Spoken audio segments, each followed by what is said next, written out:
Hello, Fort Drum. Dr. Todd Benham, Installation Director of Psychological Health, here to talk to you about some stress management tips for the coronavirus period.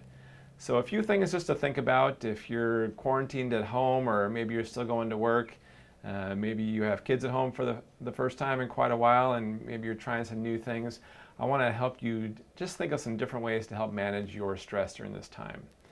First of all, I really want you to make sure you know what your focus and your purpose is, both at this time, and also think about your overall meaning and purpose in life.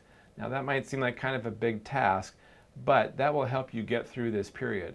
So maybe you haven't had your kids at home with you as much, or maybe you've been focused on other things and you've had to reprioritize. Well, this is the time to do that. Figure out what is bringing you enjoyment, what brings you pleasure, what things bring you value and worth. Hopefully that's your family and your friends and things like that. Those are the things that need to be our primary focus during this time. Maybe your work used to be your primary focus and your primary purpose, and maybe you can't work right now. So I would really encourage you to see if there's something else that you could do to find a new focus or a temporary kind of purpose while you're unable to do your job. One of the big things is you need to care for yourself and your family. So you really need to be careful not to neglect your needs. I'm talking about things like just maintaining your basic health needs.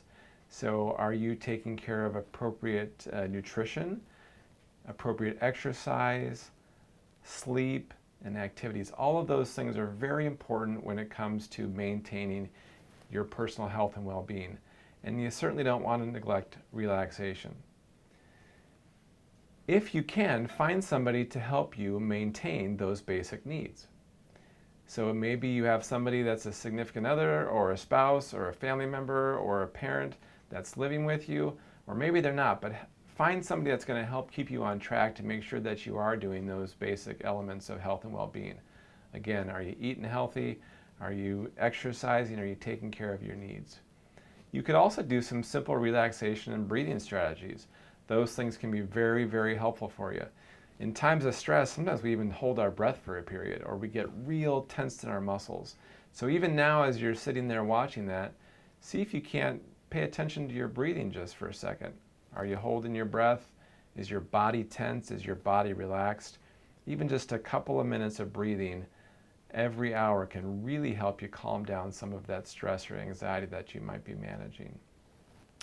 It's really important during this time that you connect with other people, other support systems. Understand you can't probably do that in the way you might have done it previously, so you have to get creative with that. And I'll have another video you can check out in a little bit that will also share some tips on how to do that.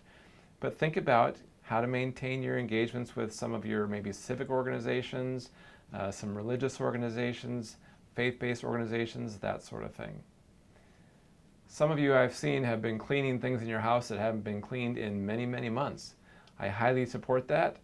My kids don't necessarily love it, but I think it's a great task. Get your closets cleaned out, organize something that hasn't been organized, take care of something that you've been putting off for a little while. It'll give you a sense of accomplishment and a sense of purpose. If you're interested, there are a lot of great apps for your phone or your computer that will help you also do some of those task planning. They're like task planning apps, or you can also find some apps that will help you figure out how to do some of those breathing and relaxation exercises. The last thing I want to say to you in this clip is, remember, you can only change the things that are within your control. If it's outside your control, you can't fix it right now. So focus on you, focus on your family and friends, and we'll all get through this together. Thanks.